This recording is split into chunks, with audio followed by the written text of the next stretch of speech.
next week. So a nice dry period if you did want some drying, and a nice warm-up as well. We have so much news tonight, there's no time for chit-chat. All right, have a nice time. Or even insults, and Oh. I've fought for those. Yeah. Have you ever read F. Scott Fitzgerald's The Great Gatsby? Or maybe seen one of the 2 movies they made of it? Some people believe that the author developed the character around one of Cincinnati's legends. George Remus was a lawyer, a pharmacist, a millionaire bootlegger, and a killer. The stuff good old-fashioned stories are made of.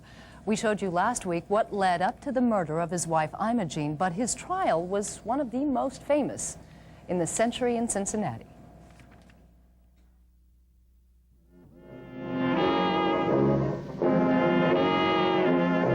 George Remus went stark crazy when his wife Imogene stole his bootlegging millions and then tried to divorce him. So he caught up to her in Eden Park about an hour before the divorce hearing and murdered her in broad daylight. He promptly went to the police and confessed, and the trial was one of celebrity.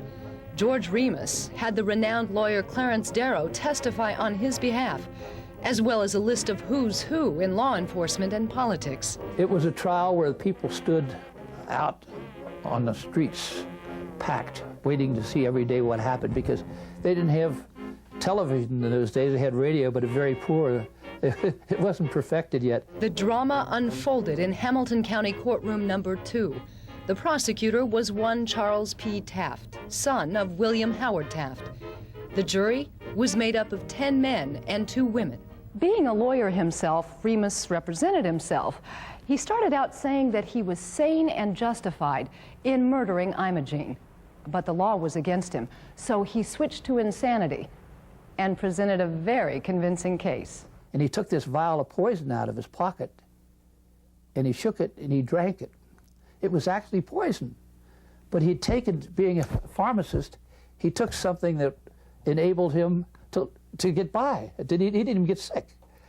He was a little goofy, I think, at that time. Remus also had in his favor his first wife and their daughter.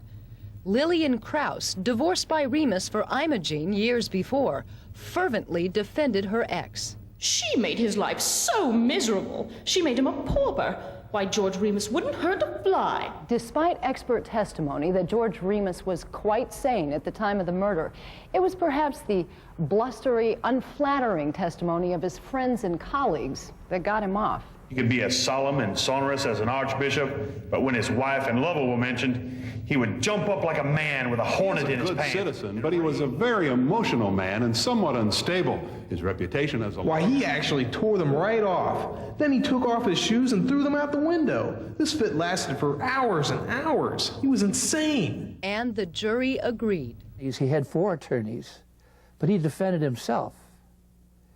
And he did a good job, because after all, 6 months in a loony bin isn't a bad deal, is it? After his release from the insane asylum, Remus demolished his fabulous Price Hill mansion and subdivided the property. He lived another 24 years in relative obscurity and died at his Covington home.